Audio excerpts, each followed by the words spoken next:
Number 1. Jimmy Swaggart protege turned murderer Tony Leyva, whose Pentecostal ministry across 5 decades masked serial sexual abuse and 2 murders that finally exposed the corruption beneath his tent revival empire.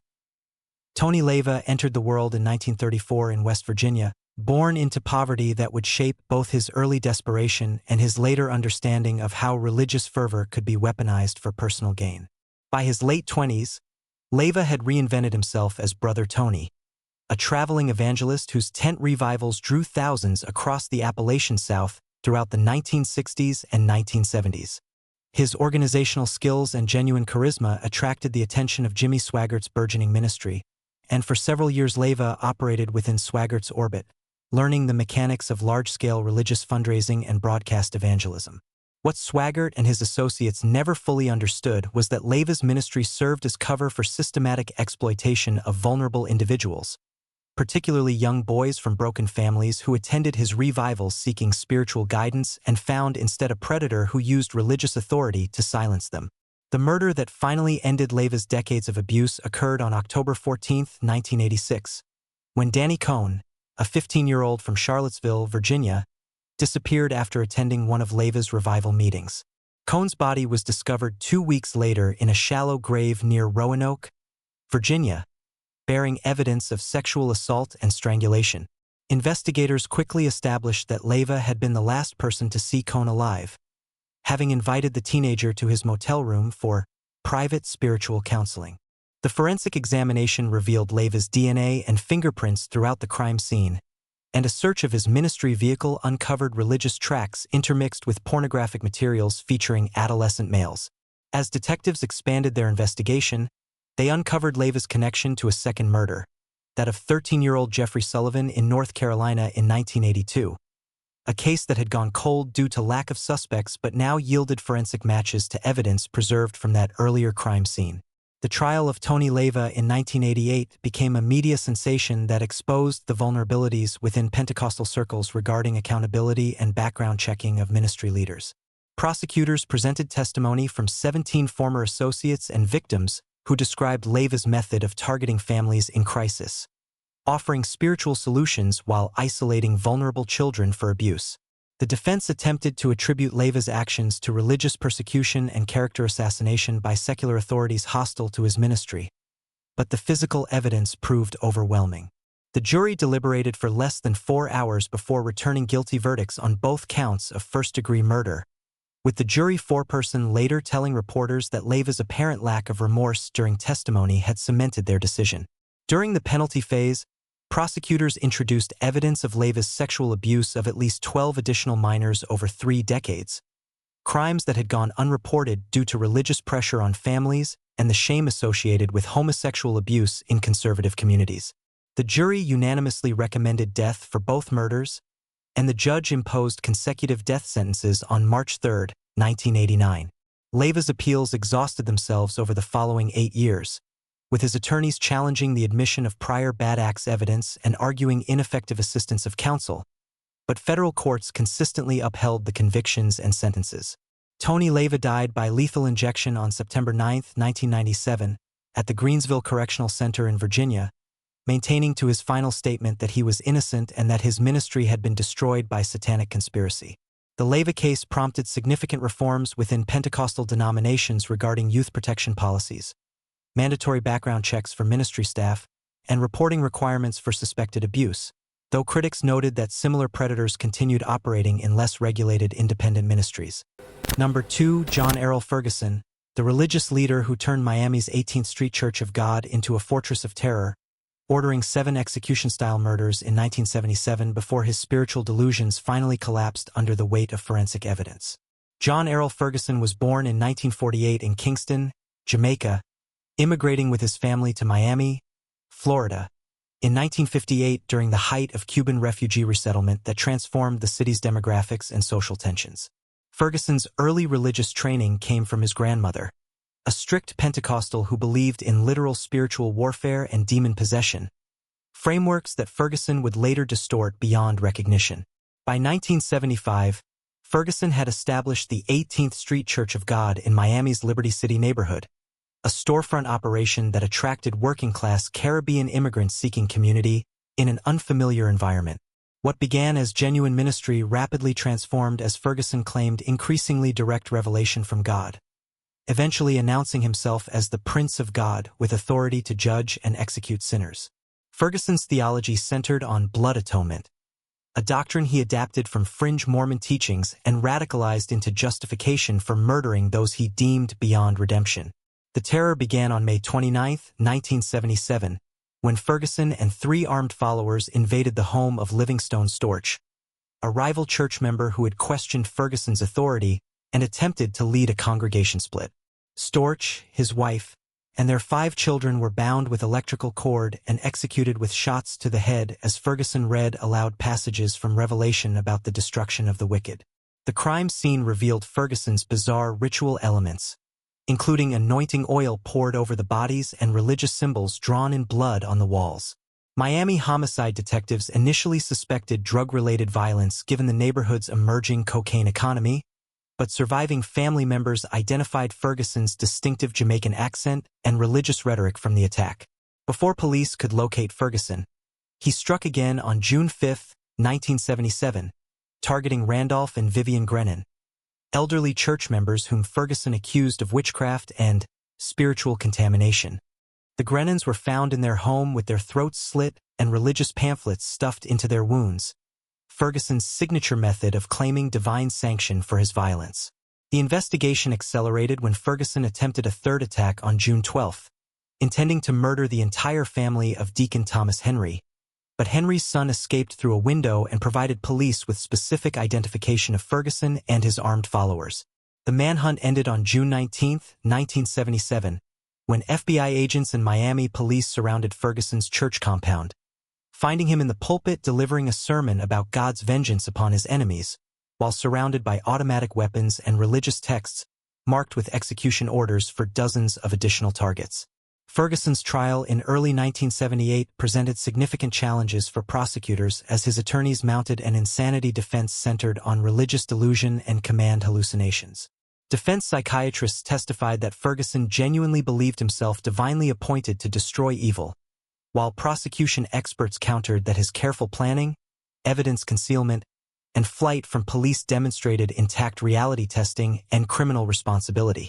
The jury rejected the insanity defense, convicting Ferguson of 7 counts of first-degree murder and sentencing him to death on all counts on May 3, 1978. What followed was one of the longest death penalty appeals in American history, spanning 35 years as Ferguson's attorneys raised successive constitutional challenges to Florida's capital sentencing procedures, his own mental competency for execution, and the evolving standards of cruel and unusual punishment. Multiple governors signed death warrants only to have courts intervene, with Ferguson's case becoming a touchstone for debates about mental illness and capital punishment. The final execution date was set for August 5, 2013, by Governor Rick Scott, and this time no court intervention prevented the procedure. John Errol Ferguson died by lethal injection at Florida State Prison. His final statement, a 30-minute religious discourse about his impending ascension to heavenly throne that witnesses described as chilling in its complete dissociation from the reality of his crimes. Number 3, Hadden Clark, the MIT-educated chef-turned-murderer who buried victims in religious garb, and whose family connections to Maryland Episcopalian aristocracy couldn't save him from death row for 2 brutal killings in 1992. Hadden Irving Clark was born in 1951 in Troy, New York, into a family of distinguished lineage that traced its American roots to 17th-century Massachusetts Bay Colony settlers and included prominent Episcopalian clergy, diplomats, and academics. Clark's childhood was marked by severe emotional abuse from his mother, who favored his older brother and subjected Hadden to relentless criticism about his perceived inadequacies, particularly regarding his effeminate mannerisms and academic struggles in early schooling. The family relocated to Maryland's Eastern Shore when Clark was 9, embedding themselves in the close-knit society of old Chesapeake families where lineage and religious conformity mattered intensely. Despite his psychological difficulties, Clark demonstrated exceptional mathematical ability, earning admission to the Massachusetts Institute of Technology in 1969, though he would leave after 2 years without completing his degree due to deteriorating mental health and substance abuse. His adult life became a pattern of failed careers and institutionalizations, with brief periods of stability working as a chef in affluent Maryland households interrupted by psychotic episodes and bizarre religious fixations. By the late 1980s, Clark had developed a complex delusional system involving reincarnation, spiritual possession, and divine commandments delivered through what he termed the voice of the blood. His religious framework combined elements of his Episcopalian upbringing with eclectic occultism and medieval Catholic mysticism, centering on the belief that he was spiritually married to historical female saints who commanded him to release selected victims from earthly suffering. The first documented murder occurred on May 31, 1986, when Michelle Dorr, a 6-year-old neighbor, disappeared from her family's Silver Spring home. Clark, who had been gardening nearby, abducted the child and murdered her in a shed on his property, later burying her in a shallow grave while dressed in religious vestments he had stolen from an Episcopalian church. The case remained unsolved for 6 years, with Clark's family connections and apparent respectability insulating him from serious suspicion despite his known mental health history and proximity to the victim. The murder that finally exposed Clark occurred on October 18, 1992, when Laura Hodling, a 23-year-old woman for whom Clark worked as a part-time gardener and chef, disappeared from her Bethesda home. Clark had developed an obsessive attachment to Hodling, interpreting her friendly employer-employee interactions as spiritual communication and believing himself commanded to liberate her through death. He entered her home while she slept, bludgeoned her with a hammer, and transported her body to a remote location where he buried her in a white dress with religious artifacts arranged around her body in a ritualistic pattern. The investigation quickly focused on Clark due to his access to Hodling's home and his erratic behavior following her disappearance, including unsolicited statements to police about saintly women and blood sacrifice. A search of his residence uncovered Hodling's possessions hidden in religious chests, forensic evidence linking him to the crime scene, and detailed journals describing both murders in elaborate theological language. Clark's trial in 1993 presented complex questions about mental state and criminal responsibility, with defense attorneys arguing that his documented schizophrenia and religious delusions precluded the specific intent required for first-degree murder. Prosecutors countered with evidence of Clark's meticulous planning, evidence concealment, and awareness of wrongdoing demonstrated by his lies to investigators. The jury convicted Clark of first-degree murder in Laura Hodling's death and found him competent for capital sentencing, where additional evidence of the unresolved Michelle Dorr case was introduced. The Maryland jury returned a death sentence on November 10, 1993, finding the murder especially heinous and atrocious due to its planning and the vulnerability of the victim. Clark's appeals focused on his mental health history and the controversial admission of the Dorr evidence, but Maryland's highest court affirmed his conviction and sentence in 1997. The final resolution of Clark's case diverged from standard capital punishment trajectories when, in 1999, newly discovered evidence in the Dorr case allowed prosecutors to secure a second murder conviction without a death penalty phase. Recognizing that Clark's mental deterioration had accelerated during death row confinement, and faced with the prospect of extended litigation over his competency for execution, Maryland authorities negotiated a plea agreement removing Clark from death row in exchange for his cooperation in locating Michelle Dorr's remains and waiving further appeals. Hadden Clark died in prison in 2022 at age 70, still professing his theological justifications for murder and maintaining correspondence with religious scholars who studied his case as an extreme example of delusional violence. Number 4. Jeffrey Lundgren, the self-styled prophet who led his reorganized Church of Latter-day Saints splinter group to an Ohio farmhouse massacre of 5 family members whose only crime was insufficient enthusiasm for his apocalyptic visions. Jeffrey Don Lundgren was born in 1950 in Independence, Missouri, the heartland of Mormon splinter movements and religious entrepreneurialism, where his father worked as a janitor at the Reorganized Church of Jesus Christ of Latter-day Saints headquarters. The RLDS, distinct from the Utah-based LDS Church, emphasized progressive theology and rejection of polygamy, but Lundgren's interpretation would radicalize far beyond any mainstream Mormon tradition. His early religious education combined official RLDS teachings with his father's idiosyncratic beliefs about prophetic succession and the imminent end times, frameworks that Lundgren absorbed with obsessive intensity. After high school, Lundgren served in the United States Navy as a fire control technician, developing the technical precision and command structures that would later characterize his religious organization. His return to civilian life in 1974 coincided with growing personal instability, including dismissed charges of theft from his employer and increasingly erratic religious pronouncements that alienated him from RLDS congregations. By 1984, Lundgren had established himself as an independent religious teacher in Kirtland, Ohio, drawing disaffected RLDS members with his claims of direct revelation and secret knowledge about the location of buried Lamanite artifacts that would prove the Book of Mormon's historicity. The Avery family, Dennis and Cheryl with their 3 children, joined Lundgren's growing circle in 1986, though their hesitation about Lundgren's increasingly authoritarian demands would prove fatal. Lundgren's theology had evolved into explicit polygamy advocacy, violent apocalypticism, and the doctrine of blood atonement, requiring execution of those who rejected his prophetic authority. By 1989, Lundgren had determined that the Averys, whose commitment he deemed inadequate, must be sacrificed to demonstrate his group's seriousness to heavenly powers. On April 17, 1989, Lundgren directed followers to lure the Avery family to his farmhouse under pretense of preparing for relocation to the wilderness. The 5 family members were bound, gagged, and led individually to prepared execution pits where Lundgren personally shot Dennis and Cheryl Avery, while followers executed their children, 13-year-old Trina, 12-year-old Rebecca, and 6-year-old Karen. The bodies were buried in a barn on the property, and Lundgren led his remaining followers in prayer sessions declaring the Averys' eternal damnation and their own vindication as God's chosen instruments. The massacre remained undiscovered for 7 months until financial disputes among Lundgren's followers led one to contact authorities in November 1989. Investigators found the farmhouse abandoned but evidence of recent occupation, eventually locating the burial site through cooperation of several Lundgren followers who had fled the group in horror. Lundgren himself had relocated to California with remaining loyalists, where he was arrested on December 31, 1989, carrying extensive writings about his prophetic mission and weapons intended for further violence.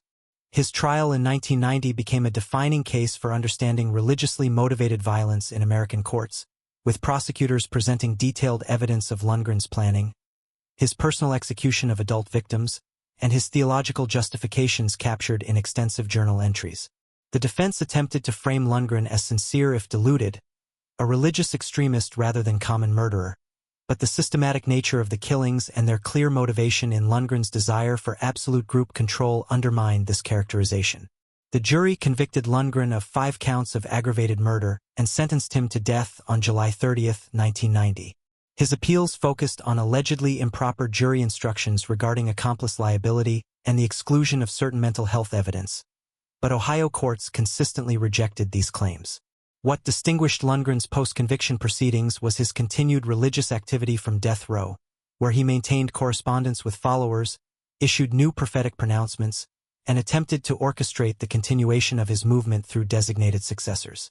The Ohio Supreme Court set his execution date for October 24, 2006, rejecting final claims that his religious leadership role had been misunderstood by prosecutors. Jeffrey Lundgren died by lethal injection at the Southern Ohio Correctional Facility, his final statement a defiant declaration that God would vindicate him and destroy his enemies, witnessed by several former followers who had abandoned his movement after the Avery massacre. Number 5, Sean Sellers, the teenage Satanist who murdered his parents and a convenience store clerk in 1986, became the youngest person sentenced to death in modern Oklahoma history, and whose religious conversion on death row created unprecedented clemency controversies. Sean Richard Sellers was born in 1969 in Amarillo, Texas, to conservative Christian parents whose divorce when Sean was 5 created the instability that would characterize his childhood. His mother, Pauline, retained custody and relocated to California briefly before returning to Oklahoma, where she married Belinda's father, Richard, in 1977. The blended family settled in Oklahoma City, where Sean's escalating behavioral problems, including chronic lying, theft, and school violence, led to multiple psychiatric evaluations throughout his early adolescence. Sellers' introduction to occultism came through fantasy gaming and heavy metal music subcultures in 1983, accelerating rapidly when he encountered older teenagers who introduced him to Leyva and Satanism and more extreme occult practices. By 1985, Sellers had constructed an elaborate personal mythology combining elements of satanic ritual, Norse paganism, and his own claimed experiences of demonic possession and supernatural power. His religious framework centered on the development of personal godhood through transgressive acts, with murder identified as the ultimate power acquisition. The first killing occurred on September 8, 1985, when Sellers, then 15, shot Robert Bauer, a convenience store clerk, during a robbery intended to fund occult materials and demonstrate his commitment to left-hand path advancement. Bauer's murder went unsolved for nearly a year, with Sellers maintaining normal appearances as a high school student, while deepening his involvement in occult communities. On March 5, 1986, Sellers committed the murders that defined his case, shooting his mother Pauline and stepfather Richard as they slept in their Oklahoma City home. The crime scene evidence suggested Sellers had entered their bedroom with deliberate intent, firing multiple shots into both victims before staging aspects of the scene to suggest a burglary. His capture resulted from immediate suspicion by investigating officers who noted Sellers' inappropriate emotional responses and inconsistencies in his statements, combined with forensic evidence linking him to both the convenience store murder and his parents' deaths. Sellers' trial in 1986 generated extraordinary media attention due to his age, the apparent satanic motivation, and the question of whether juvenile offenders could constitutionally receive death sentences. Oklahoma prosecutors successfully argued that Sellers' methodical planning and the heinous nature of his crimes warranted capital punishment despite his age, and on September 10, 1986, the jury sentenced 16-year-old Sellers to death.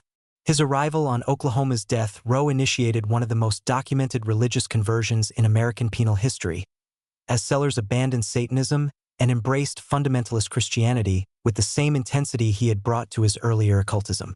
By 1990, Sellers had become a prominent figure in evangelical prison ministry, authoring essays about his transformation and corresponding with religious leaders who championed his case as evidence of divine grace.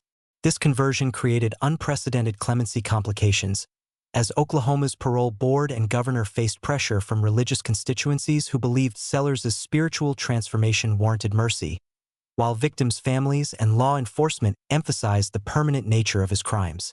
Governor Frank Keating, himself a Catholic, denied clemency in 1999 despite personal lobbying from prominent religious figures, stating that Sellers' age at offense did not diminish his responsibility for 3 calculated murders. Sean Sellers died by lethal injection on February 4, 1999, at the Oklahoma State Penitentiary, his final statement affirming his Christian faith and requesting prayers for his victims' families. His case remains significant in debates about juvenile death penalty, religious conversion in capital cases, and the appropriate weight of post-conviction rehabilitation in clemency decisions. Number 6. James Harry Hyles, the son of fundamentalist megachurch pastor Jack Hyles, whose secret life of sexual violence culminated in the 1997 murder of a teenage church member that exposed decades of institutional protection for predatory behavior.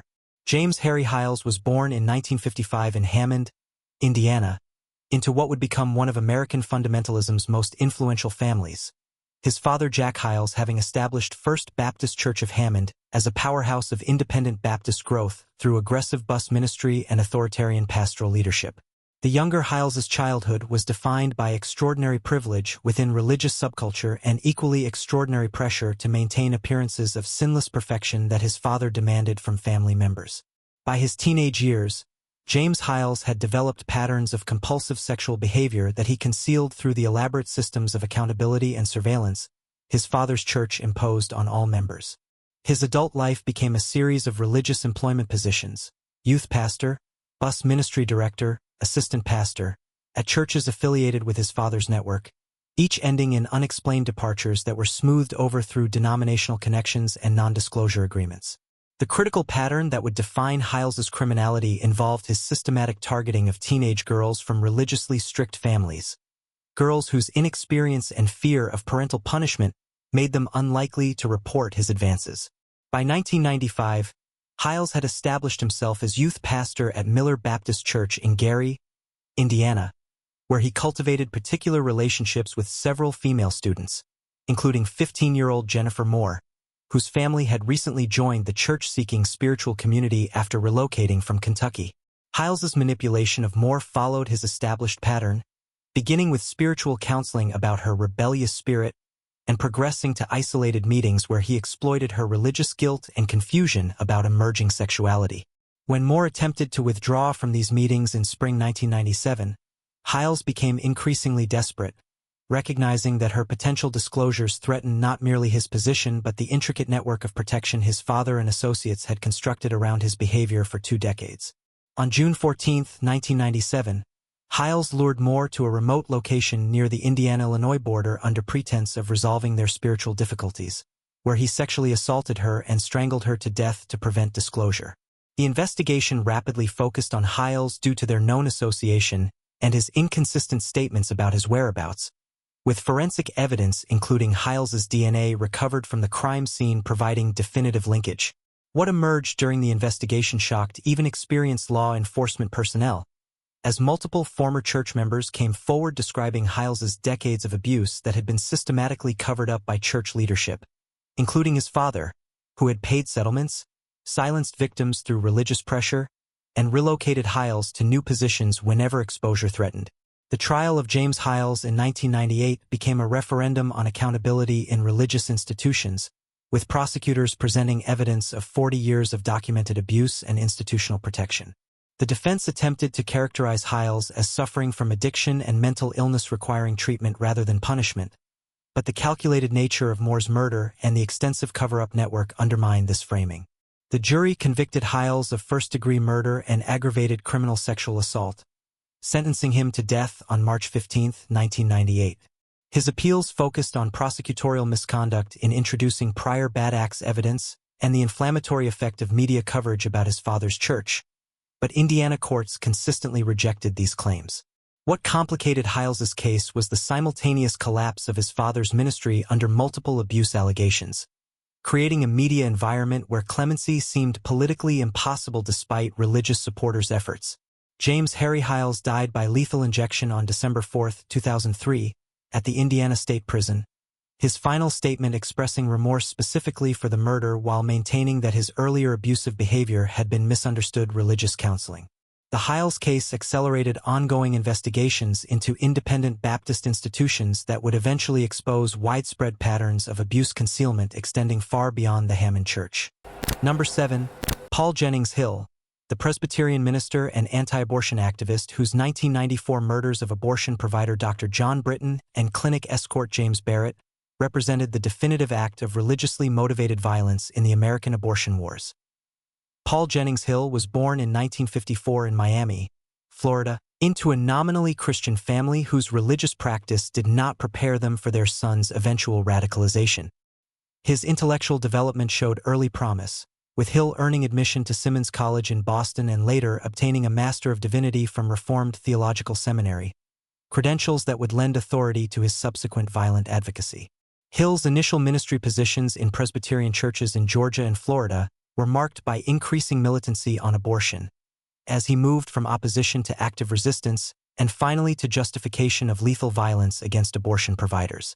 By 1993, Hill had been defrocked by the Presbyterian Church in America for his public advocacy of violence, including his statement following the murder of Dr. David Gunn that such killings were justifiable homicide that would save innocent lives. Hill's theological framework centered on defensive action, arguing that biblical commands to rescue the innocent from slaughter compelled Christians to use lethal force when legal mechanisms failed to protect unborn children. This position, while extreme, found resonance in radical anti-abortion communities that provided Hill with material support and moral validation for his developing plans. On July 29, 1994, Hill traveled to Pensacola, Florida, where Dr. John Britton provided abortion services at the Ladies Center Clinic, accompanied by his wife and James Barrett, a retired Air Force lieutenant colonel who volunteered as a clinic escort and security volunteer. As Britton's vehicle approached the clinic, Hill stepped forward with a 12-gauge shotgun, firing through the windshield to kill Britton instantly, then delivering a second fatal blast to Barrett as he attempted to intervene. Hill then laid down his weapon and awaited arrest, telling responding officers that he had acted to save babies and would do so again. His trial in 1994 presented novel legal questions about religious motivation as defense, with Hill's attorneys attempting to introduce necessity and justification defenses based on his sincere belief that lethal force was required to prevent ongoing killing of unborn children. Federal Judge Roger Vinson, presiding, excluded these defenses as inconsistent with established law, limiting Hill's presentation to standard criminal defenses that his attorneys could not in good faith advance given Hill's own statements. The jury convicted Hill of 2 counts of first-degree murder and 1 count of attempted murder for his attack on Barrett's wife, who was wounded in the shooting, returning its verdict in less than 3 hours. The federal capital sentencing phase focused on Hill's continued advocacy of violence and his complete absence of remorse, which he explicitly rejected as inappropriate given his continued belief in the righteousness of his actions. The jury recommended death on both murder counts, and Judge Vinson imposed sentence on December 6, 1994. Hill's post-conviction proceedings were marked by his own active sabotage of appeals, as he fired attorneys who attempted to advance standard constitutional challenges and insisted that his execution would serve the anti-abortion cause through martyrdom. Federal courts eventually permitted Hill to waive further appeals, setting his execution for September 3, 2003. Paul Jennings Hill died by lethal injection at Florida State Prison, his final statement distributed in advance to media outlets declaring that he expected a great reward in heaven and calling on others to follow his example of violent intervention against abortion providers. His execution made him the first person put to death in the United States for anti-abortion violence, and his case remains central to debates about religiously motivated terrorism, the appropriate legal response to ideological violence, and the limits of free speech protection for advocacy of criminal acts. Number 8. Graham Staines, whose Australian missionary work in India ended in his and his son's murders by 1999. Though this entry focuses on Dara Singh, the Hindu nationalist who organized their immolation and whose death sentence became a focal point for religious violence and capital punishment debates in India. Dara Singh, born Ravindrapal Singh in 1962 in Madhepur, Bihar, emerged from impoverished rural origins to become one of India's most notorious religious killers. His crimes inseparable from the militant Hindu nationalist movement that transformed Indian politics in the 1990s. His early life showed little indication of future violence, with Singh working as laborer, driver, and occasional criminal before his recruitment into the Bajrang Dal, the militant youth wing of the Vishva Hindu Parishad that advocated for Hindu supremacy and violent resistance to Christian missionary activity. By the late 1990s, Singh had established himself as a local Bajrang Dal leader in Kianjur district, Orissa, where Australian missionary Graham Staines had operated a leprosy mission since 1965, providing medical care and religious instruction to marginalized communities. Staines's work, while entirely legal under Indian law and focused on humanitarian service, became symbolic for Hindu nationalists of alleged forced conversion and foreign religious imperialism, despite absence of evidence for such accusations. Singh's radicalization accelerated through 1998 as he participated in increasingly violent actions against Christian targets, culminating in his organization of the attack on Staines and his sons, 10-year-old Philip and 6-year-old Timothy, who were sleeping in their station wagon near a village where Graham had conducted medical outreach. On the night of January 22, 1999, Singh led a mob of approximately 50 Bajrang Dal members who surrounded the vehicle, blocked the doors with poles, and set it alight with gasoline and kerosene, preventing escape as the Staines family burned alive while singing Christian hymns audible to witnesses. The murders immediately generated international condemnation and domestic political crisis, with the Indian government under pressure to demonstrate that religious violence would not be tolerated despite the political influence of Hindu nationalist organizations. The investigation, led by the Central Bureau of Investigation due to local police's suspected sympathies with the killers, identified Singh as primary organizer through witness testimony and his own subsequent statements to associates. His arrest on January 31, 1999, followed intensive manhunt, with Singh maintaining defiant attitude and expressing pride in his actions as defense of Hindu Dharma against foreign religious aggression. The trial opened in 2000 in a specially constituted fast-track court, with prosecutors presenting evidence of Singh's leadership role, his prior threats to Christian workers, and forensic confirmation of his presence at the crime scene. The defense attempted to frame Singh as motivated by genuine religious grievance and responding to provocation, but the systematic nature of the attack and its targeting of sleeping children undermined this characterization. The court convicted Singh of murder, criminal conspiracy, and unlawful assembly, sentencing him to death on September 22, 2003, finding the crime rarest of rare in its brutality and premeditation. What followed illuminated the complex politics of capital punishment in India, as Singh's execution became rallying point for Hindu nationalist mobilization, and his case moved through appeal courts while governments hesitant to create martyrs delayed implementation. The Orissa High Court affirmed his death sentence in 2005, but the Supreme Court of India, while upholding convictions, commuted his sentence to life imprisonment in 2011, citing mitigating circumstances, including his purported religious motivation and the passage of time since the offense. This decision generated fierce controversy, with victims' advocates noting the court's inconsistency in applying rarest of rare doctrine and the political calculations apparent in sparing a figure whose execution might generate unrest. Dara Singh remains imprisoned in Orissa, his case periodically revived through parole applications and political campaigns for his release. While the Staines murders continue to symbolize the dangers of religious violence and the challenges of achieving justice when crimes become entangled with identity politics. Number 9. Juan Carlos Ortiz, the Pentecostal pastor whose Miami ministry masked a cocaine trafficking operation and who ordered the 1989 murder of a federal informant in a case that exposed the extensive connections between religious institutions and drug cartels. Juan Carlos Ortiz was born in 1952 in Medellin, Colombia, during the emergence of what would become the world's most notorious narcotics trafficking center. His family connected through marriage to early cartel figures whose legitimate businesses provided cover for cocaine manufacturing and export. His religious training came through Pentecostal missionary work in the 1970s, when American evangelical organizations seeking converts in Catholic Latin America provided ordination and institutional support with minimal background investigation. Ortiz established his Miami ministry, Iglesia Pentecostal El Shaddai, in 1981, timing that coincided with the explosive growth of cocaine traffic through South Florida and the need for sophisticated money laundering operations. His church's explosive membership growth, from several dozen to over 2,000 within 5 years, reflected both genuine religious appeal and its function as cover for cartel operations, with church facilities used for drug storage, cash processing, and coordination meetings protected by religious privacy claims. Ortiz's pastoral persona emphasized prosperity theology and divine blessing for material success, frameworks that resonated with his Colombian immigrant congregation while justifying the ostentatious wealth that cartel connections provided. The murder that exposed Ortiz's criminal enterprise targeted Manuel Martinez, a church member who had approached federal authorities in 1988 with information about drug trafficking through church facilities.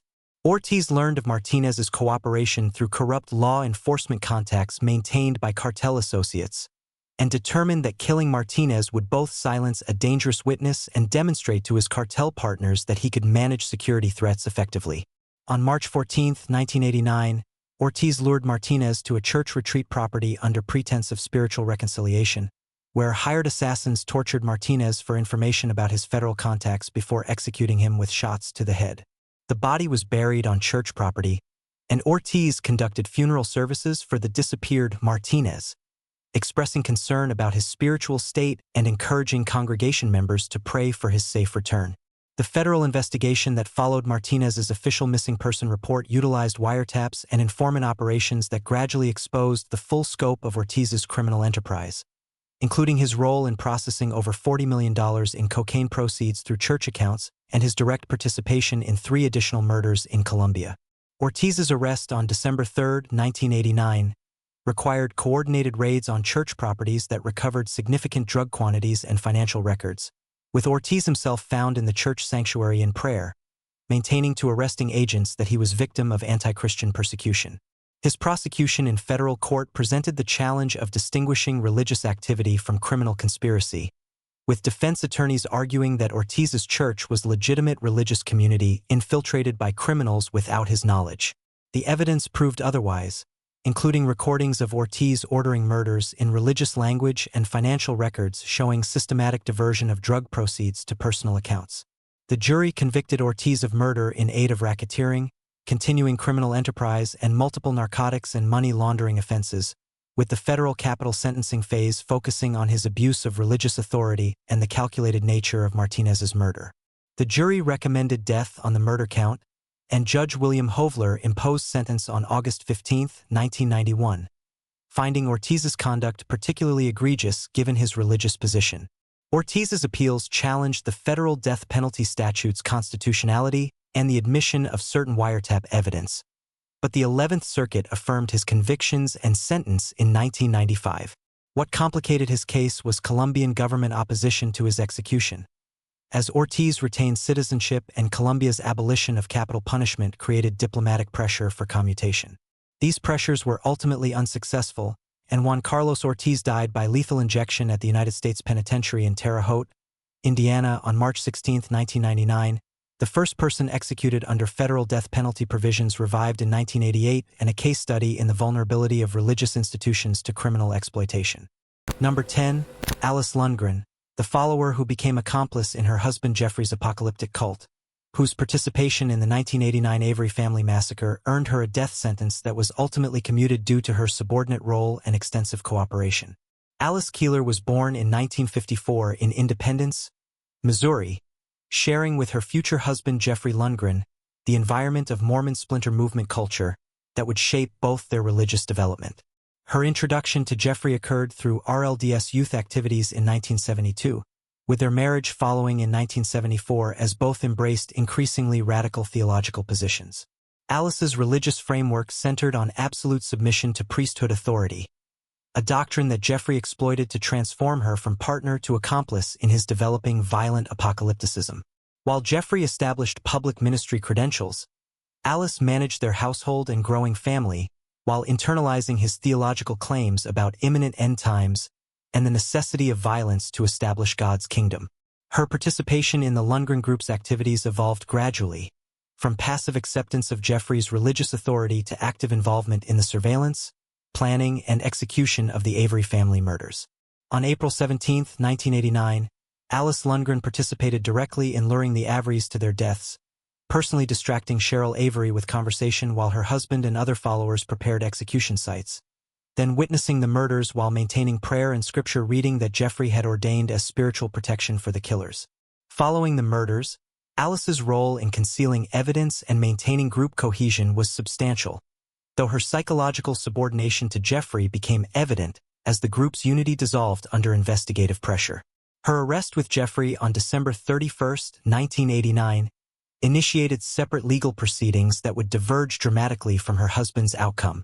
Prosecutors initially pursued identical capital charges against Alice, emphasizing her direct participation in the conspiracy and her failure to intervene or report the murders despite multiple opportunities. However, her extensive cooperation following arrest, including detailed testimony about Jeffrey's planning and her own psychological manipulation, provided prosecutors with essential evidence for convictions of other group members and insight into cult dynamics that advanced academic understanding of coercive control. Her trial in 1990 presented complex questions about female agency within patriarchal religious structures, with defense attorneys arguing that Alice's participation was entirely coerced through 30 years of religious conditioning that eliminated her capacity for independent moral judgment. The jury rejected this complete defense while convicting her of 5 counts of aggravated murder, but the sentencing phase focused on her subordinate role, absence of direct violence, and genuine remorse that contrasted sharply with her husband's defiance. The jury recommended death, but with unprecedented recommendation for clemency consideration due to mitigating circumstances of coerced participation. Governor Celeste initially delayed execution scheduling, and his successor Governor Voinovich eventually commuted Alice Lundgren's sentence to life without parole in 1996, citing her cooperation, her psychological profile indicating extreme suggestibility, and the disparity with Jeffrey's execution that would occur a decade later. Alice Lundgren remains incarcerated at the Ohio Reformatory for Women, where she has participated in extensive educational programming and maintained correspondence with scholars studying female participation in violent religious movements. Her case representing the complex intersection of religious coercion, female agency, and capital punishment that continues to generate legal and ethical debate.